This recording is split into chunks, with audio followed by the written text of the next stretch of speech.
they can biocode directed energy attacks that will only go and bioresonate with your body.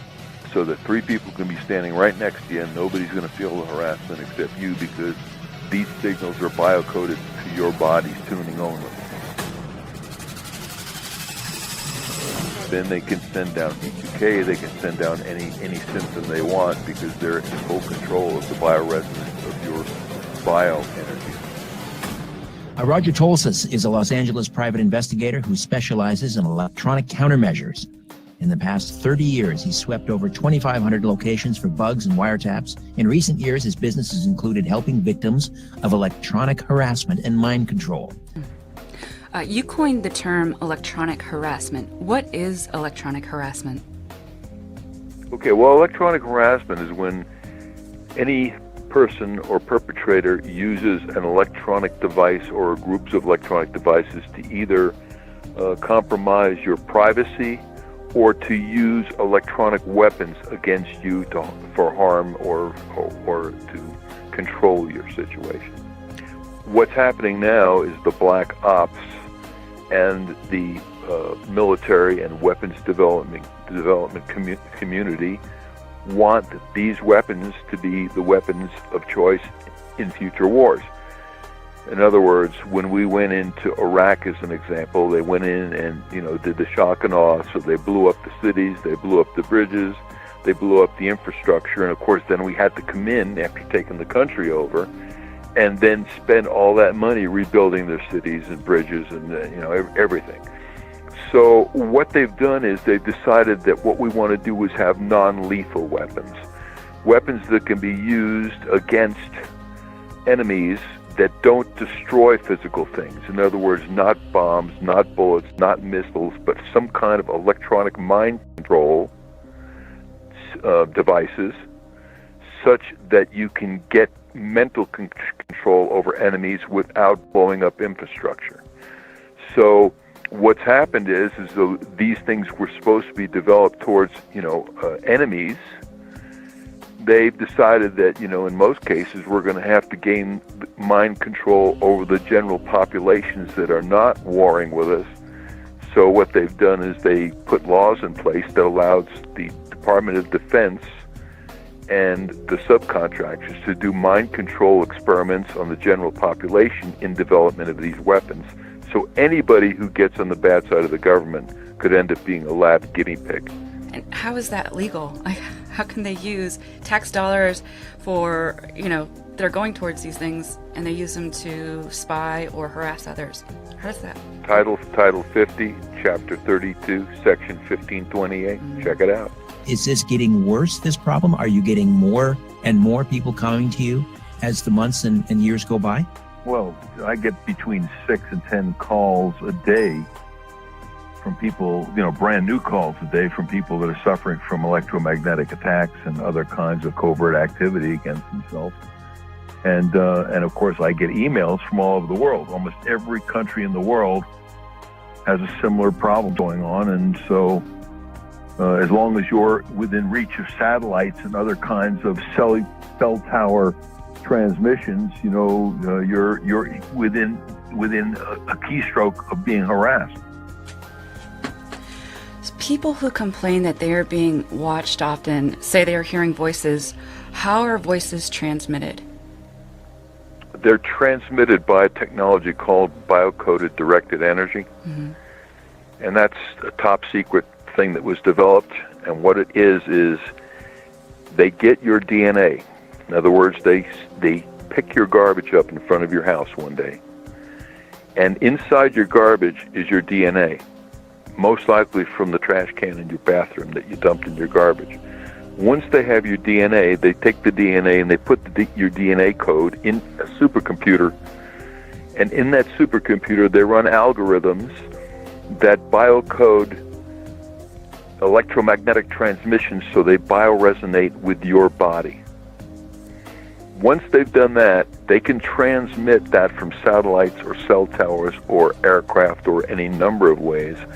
And that signal will only affect you and nobody else. In other words, everybody standing next to you is not going to hear the content because their receiver is not tuned to that bioresonance.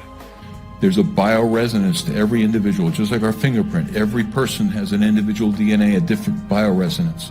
And so the original Stockland patent is on my website, where Stockland was able to go voice to skull with pulse transmissions in 92. And then after the rest of the development went black ops. We don't really know what happened after that. We knew we could put voices in group people's heads. What they did, and I know from the Russian translation from Cheryl Welch, from reading all her translated psychotronic stuff from Russia, that they figured out how to biocode these microwaves so that it can attack specific individuals. They basically analyze your DNA, and they then use supercomputers to encode the signals. So just think of it this way. It's kind of like, let's say you have a cell phone and I have a cell phone, and they're the exact same model cell phone. Let's say it's, an LG cell phone, and you and I have the exact same ones, except your phone's programmed to your phone number and mine is programmed to my phone number. And as those cell phones sit there, they listen to the control channel of the nearest tower.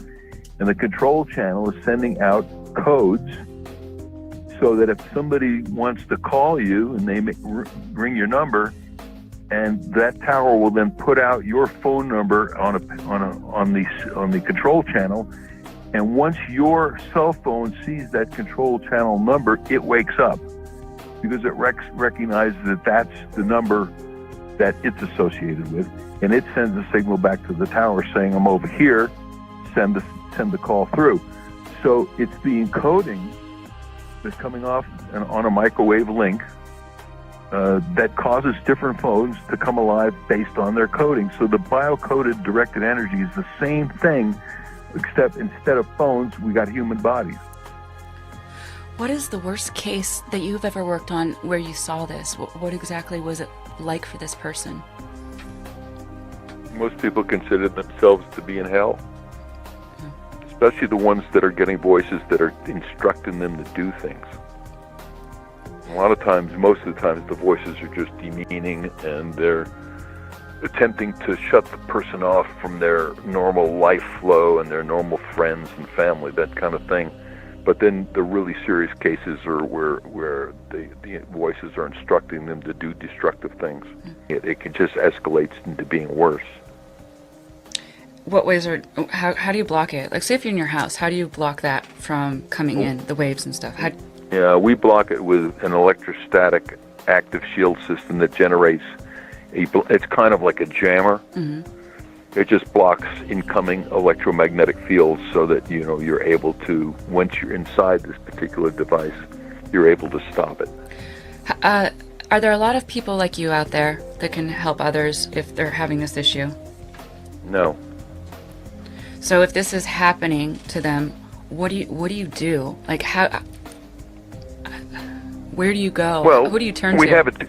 We have a test protocol where people that are being electronically harassed, where the harassment travels with them, they come to us and we put them through a test protocol. And the test protocol has to do with scanning them to see if they have microchip implants.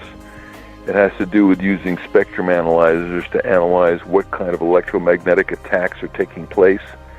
It has to do with putting them inside different kinds of shielding systems to see what blocks the problem that they're having. Mm-hmm. And so that's the way we handle it with that particular test protocol. Do you do this all over the country, or do you have to be just in your area? We do travel all over the country, but lately we have people come to us just because we're so overloaded. We have a question from YouTube. They want to know if this is affordable to the everyday person. Yeah, the shielding runs about $1,500. Okay. What about the test protocol? Test protocol takes 5 days and it runs about $2,500.